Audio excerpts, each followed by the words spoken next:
గురుదేవులను 3 కోరికలు కోరికి నేను నా ప్రసంగాన్ని విరమిస్తా. మొదటి కోరిక, గురువుగారు ప్రపంచవ్యాప్తంగా సనాతన ధర్మానికి ఇవాళ విశేషమైన కృషి చేస్తున్న అగ్రగామి సంస్థ గణపతి సచ్చిదానంద పీఠం, అవధూత దత్త పీఠం. అది ప్రతి ఒక్కరూ విశ్వసిస్తున్న, ప్రతి ఒక్కరూ గౌరవిస్తున్న సందర్భం. అలాంటి గురుదేవుల ద్వారా భాగ్యనగరం, దుండిగల్ ఆ గణపతి సచ్చిదానంద పీఠం ద్వారా ఒక సనాతన ధర్మ విశ్వవిద్యాలయం రావాలని మా అందరి కోరిక.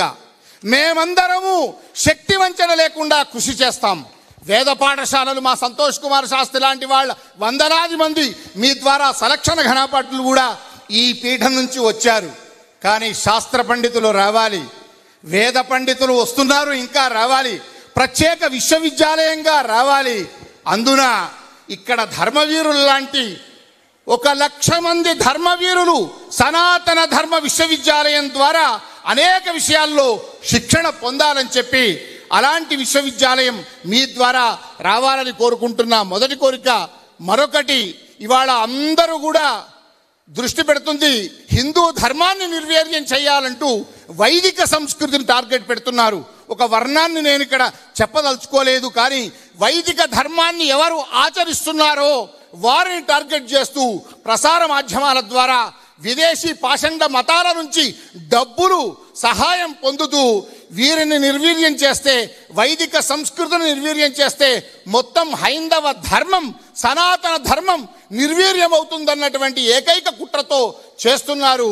అలాంటి కుట్రను మనం అందరము కూడా ఖండించడానికి, మనందరము కూడా ఏకోన్ముఖంగా ముందుకు తీసుకువెళ్ళడానికి ఈ వైదిక సంస్కృతి, వైదిక ధర్మం, వైదిక ధర్మాన్ని ఆచరిస్తున్న సమాజం, ఇప్పుడే స్వామివారు కూడా బ్రాహ్మణత్వాన్ని కాపాడుకోవాలని మీరు అన్నారు తొలి ప్రసంగంలో.